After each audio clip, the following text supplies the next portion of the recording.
स्वागत आहे माझ्या मनीषाज रेसिपी यूट्यूब चॅनलवर। दूध गरम करायला माझ्याकडनं उशीर झाला आणि 1 लिटर दूध माझ्याकडनं फाटला। तर विचार केला आता याचं काय करायचं बरं, काहीतरी वेगळं नवीन बनवायला पाहिजे।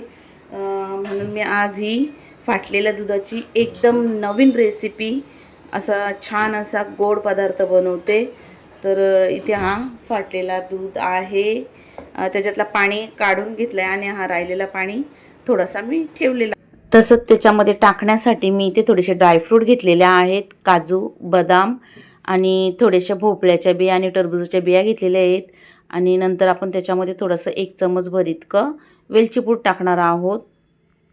इथे तो पदार्थ बनवण्यासाठी घेतलेली आहे मी शेवया। तर वेळ न घालवता आपण रेसिपीला सुरुवात करू। तर इतर गॅसवर मी कढई गरम करायला ठेवली। त्याच्यामध्ये आधी सर्वात आधी आपण 2 ते 3 चमचे तूप टाकून घ्यायचे। 2 चमचे आधी ठीक आहे, लागला तर नंतर आपण टाकून घेऊ। आणि इथे आपण घेतलेली ही जी शेव आहे, शेवया ती टाकून घ्यायची आणि तिला छान अशा आपल्याला आपण परतून घ्यायचे। हा जो पदार्थ बनवतो एकदम मस्त होईल। आता तुम्ही या फाटलेल्या दुधाचा आतापर्यंत पनीर, रसगुल्ले, गुलाबजाम भरपूर वेळा बनवला असेल, पण एकदा ही रेसिपी तुम्ही बनवून बघा, किती जबरदस्त होते। आता परतून झाले तर आपल्याला हे जे ड्रायफ्रूट आहेत हे पण टाकायचे आहेत, म्हणजे हे पण थोडेसे त्या शेवेबरोबर तुपामध्ये परतले जातील। आणि अशाच नवीन रेसिपी पाहण्यासाठी माझ्या चॅनलला सबस्क्राईब करा, बाजूला असलेला बेलचं बटन दाबा। रेसिपी माझ्या थोड्या जरी तुम्हाला आवडत असतील तर लाईक करा, मित्रपरिवारांमध्ये शेअर करा। आणि इतक्या दिवस मला बेड रेस्ट असल्यामुळं मी तुम्हाला रेसिपी दाखवू शकली नाही आहे, पण मला जसं शक्य होईल तसं मी नवीन रेसिपी टाकत जाईल। तर इथे ही शेवया व्यवस्थित अशी परतून झालेली आहे। फाटलेलं दूध घेतलेला आहे, जो मावा किंवा खवा काही म्हणू शकता। तर हे आधी आपण असं फोडून घ्यायचं, कारण तो मी एका मोठ्या गाळणीमध्ये तो ठेवला होता आणि त्याची व्हिडिओ माझ्याकडनं थोडीशी तुम्हाला दाखवण्याआधी स्किप झालेली आहे।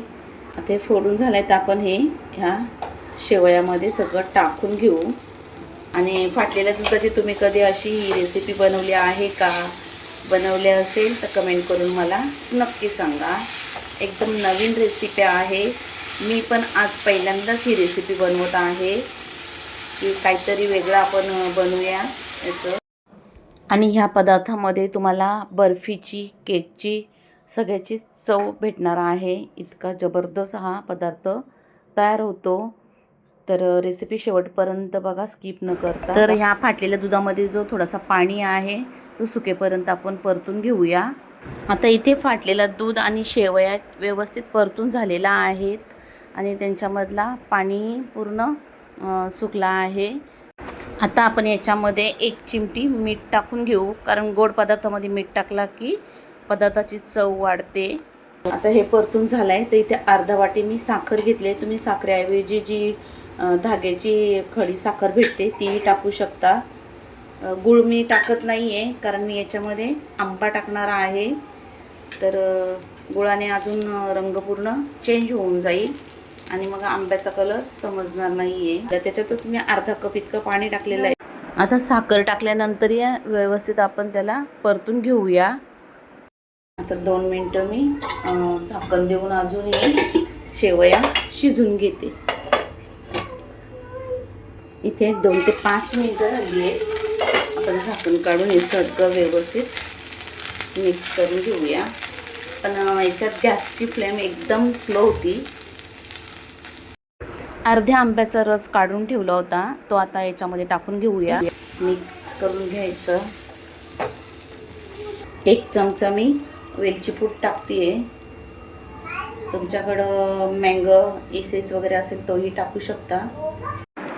आणि वेलची पूड टाकल्यामुळे आपल्या पदार्थाला छान सुगंध पण येईल। शेवया आणि मँगो आणि फाटलेल्या दुधाचा पदार्थ तयार झाला आहे। मी म्हटलेलं की मी लागला तर पुन्हा 1 चमचा तूप टाकेल, पण मला काही तुपाची गरज वाटत नाही आहे। मी ह्या नॉनस्टिक ही कढई आहे, त्याच्यामुळं तिच्यात तूप किंवा तेलाची जास्त गरज लागत नसते. तर कमी तुपामध्ये टेस्टी असा हा फाटलेला दुधाचा पदार्थ तयार होतोय. तर ह्याच्यात आंबा टाकला तर 2 मिनटं वाफ काढून घेऊया. नाही ते 2 मिनटं झाली आहेत. झाकण काढून बघूयात. एकदम जबरदस्त असा आपला पदार्थ तयार झालेला आहे आणि त्याचा सुगंध तर छानच सुटला आहे. तसंच चवीला पण तो अप्रतिम आहे. तर इथे गॅस बंद करते आणि हा पदार्थ आपण थंड करून घेऊया. तर हा तयार झालेला पदार्थ मी या वाटीमध्ये काढून घेते. आणि तुम्हाला पाहिजे तर तुम्ही एखादा चौकोनी डब्बा किंवा केकचा भांडा असेल त्याच्यामध्ये पण काढून सेट करून घेऊ शकता. आधी आपण ह्या सुरीने कडा मोकळ्या करून घेऊ. पाहू शकता तुम्ही. आणि कमी साहित्यामध्ये झटपट असा हा पदार्थ बनून होतो आणि चवीला पण एकदम अप्रतिम आहे. खूप टेस्टी होतो. तर मी असं ताट त्याच्यावर झाकण ठेवून तो काढून घेते आणि तुम्ही पाहू शकता एकदम जबरदस्त निघला आहे. वर मी आता थोड्याशा आंब्याच्या फोडी अशा चौकोनी करून घेतल्या छोट्या छोट्या, त्या टाकून घेते थोड्याशा.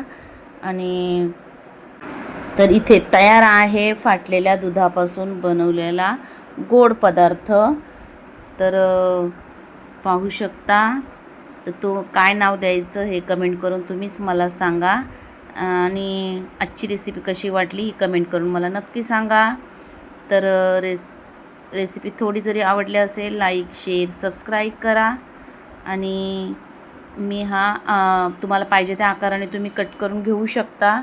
तर मी हे असं त्रिकोणी कट केलेला आहे आणि तुम्ही बघू शकता छान असा केकसारखा किंवा बर्फीसारखा तयार झालेला आहे हा पदार्थ. अशा त्रिकोणी आकारात मी आधी कट करून घेते साईड. तुम्हाला पाहिजे तर तुम्ही केकच्या ट्रेमध्ये चौकोनी स्क्वेअरमध्ये पण सेट करू शकता आणि चौकोनी पीसेस पण करू शकता. तर इथे सगळे पीसेस करून झालेले आहेत. थोडं 5 मिनिटं मी थंड करून घेते. तर इथे हा फाटलेला दुधाचा पदार्थ छान थंड पण झालेला आहे. आणि रेसिपी थोडी जरी आवडली तर लाईक शेअर सबस्क्राईब करा. तर चला पुन्हा भेटूया अशाच एखाद्या जबरदस्त आणि मस्त रेसिपीसोबत. तोपर्यंत मस्त खा आणि मस्त रहा.